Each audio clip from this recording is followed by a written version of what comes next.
Hey guys, Shibley182 here, and welcome to week 3 on the House of Horror. First off, I want to apologize for how shitty I look. I've contracted a virus from my son.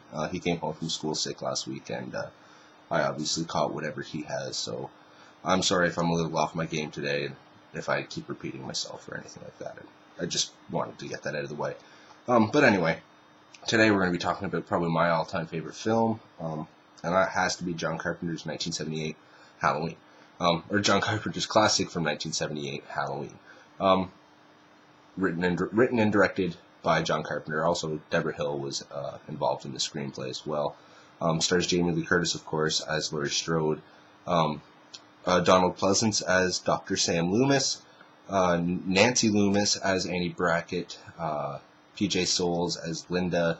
Klok. I believe that's her name. I always mess it up one way or another. And of course, how can you forget Nick Castle, who plays the Shape, Michael Myers, of course. I'm sure everyone out there's seen Halloween. You know, who hasn't seen Halloween? The basic storyline of this movie. Oh, pardon me, guys. Sorry about that. The basic storyline of this movie is Michael Myers, at the age of 6 in 1963, I believe, murdered his older sister Judith with a butcher knife while his parents were in. His parents come home and find Michael knife in hand.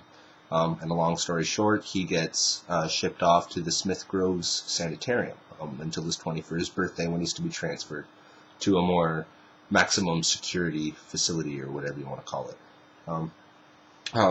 That night arrives, the movie shifts forward 15 years or whatever to Michael Myers' 21st birthday or whatever, and he's to be transferred.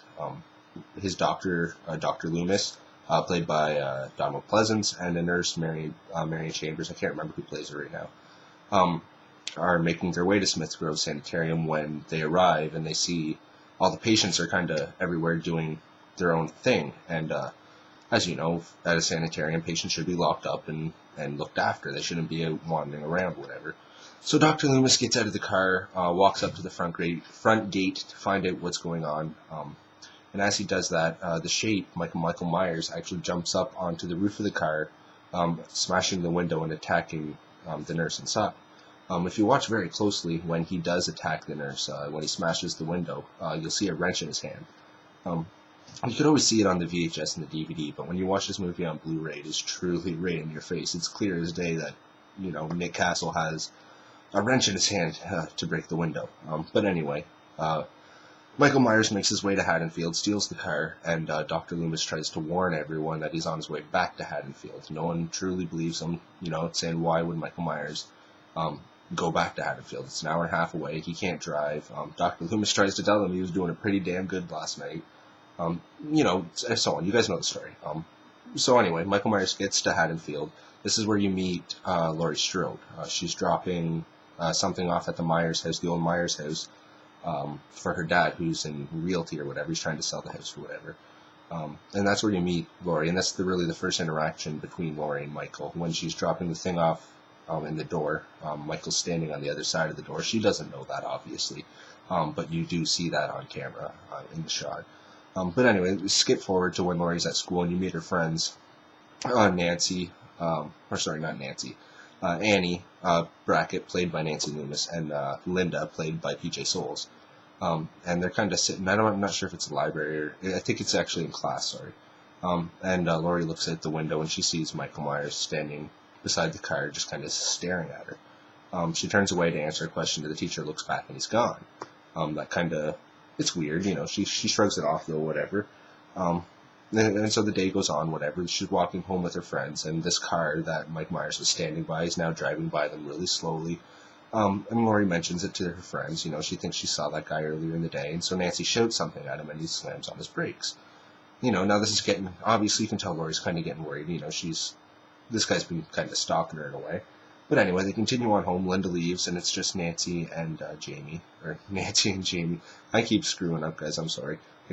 Nancy and Laurie. And Laurie thinks she sees this guy step out from behind the bush again. Nancy's looking the other way. She doesn't see this. The guy steps back behind the bush. And Laurie gets Nancy to look, and obviously the guy's not there anymore. And so now Laurie's just, you know, I just love how this movie just builds and builds and builds and builds. She's getting stalked, and he's just kind of in her face more and more and more and more. Eventually, Laurie gets home. She makes her way up to her bedroom, looks at her bedroom window, and, there he is again. And he's just constantly in her face. She looks away, looks back, and he's gone. And, now she's starting to get scared. It's like now she knows she's being stalked by someone or something. It's just, you can tell something big is going to happen. The way this movie builds up is just amazing. But anyway, later on in the night, Halloween night, Laurie has to babysit Tommy Doyle. And Nancy has to babysit Lindsay Wallace. These are two local kids that are obviously younger than these kids. These are like 6-year-old kids, 7-year-old kids. Anyway, Lynda's hooking up with her boyfriend that night, and she wants Nancy to hook up with her boyfriend and join them at this house or whatever. So Nancy convinces Laurie to watch Lindsay for her as well. So now Laurie's stuck with both kids, while Nancy is going to go screw off and fool around with her boyfriend, and Lynda's going to fool around with her boyfriend as well, Bob. But anyway, before Andy can even get to meet up with Lynda, she makes her way back over the house to get in the car, and go over to where Lynda and Bob are, and that's when Michael kind of grabs her and kills her. And I absolutely love all the death scenes in this movie. They're top-notch. They're absolutely amazing.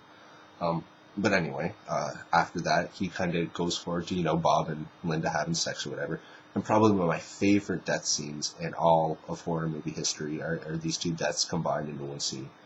And that's Bob, when Michael grabs Bob and picks him up to the wall and just kind of sticks him there with his knife. Puts on the sheet and Bob's glasses, goes into the bedroom. Lynda thinks it's Bob, but it's actually Michael under the sheet, under the ghost sheet. And the phone rings, she picks it up, and it's obviously Laurie on the other end. And she starts talking to Laurie, and then Michael comes up from behind and grabs her and starts strangling her. Just those two death scenes, and while she's on the phone with Laurie, too. So she's making all these death sounds on the phone with Laurie, and Laurie thinks she's having sex. But it's just those two death scenes put together has to be my favorite scene in horror movie history by far. And obviously, the whole movie leads up to the final battle between Michael and Laurie. And you can't go wrong there because, like I said, guys, this movie just keeps building and building and building. And the final battle between Michael and Laurie is just amazing. The chase scene from when she's being chased from the neighbor's house back across to the Doyle's house or whatever, and she's knocking on the door and she's trying to get Tommy to come down and open the door. It's just terrifying. It's truly terrifying. When she stabs Michael and Michael keeps getting up, she stabs him with the crochet hook or whatever, and she stabs him again later on in the eye with the coat hanger, and he just keeps getting up. And in my opinion, that was something new, and it was fresh, and that's what I love about this film, is it truly is the pinnacle of the horror films, and if it wasn't for this movie, we wouldn't have a lot of the movies we have today. And obviously the movie ends with Dr. Loomis shooting Michael Myers off the balcony. When he looks down, Michael's gone, which leads into Halloween 2, obviously, but that's a story for another day. If you have not seen this movie, definitely go check it out. If you whatever version you want. This is the commemorative set. It comes with 3 different versions of Halloween. Blu-ray, DVD, extended cut, 25 Years of Terror, Halloween 4, Halloween 5. I don't know how much time I have left, guys, so I'm just going to be quick and say, pick this up if you don't have it. It comes with this. You can get a single disc version, a 2-disc version of Halloween 2 if you want. They're all out there. Have a great day. I will talk to you next week, and I hope you enjoyed the review.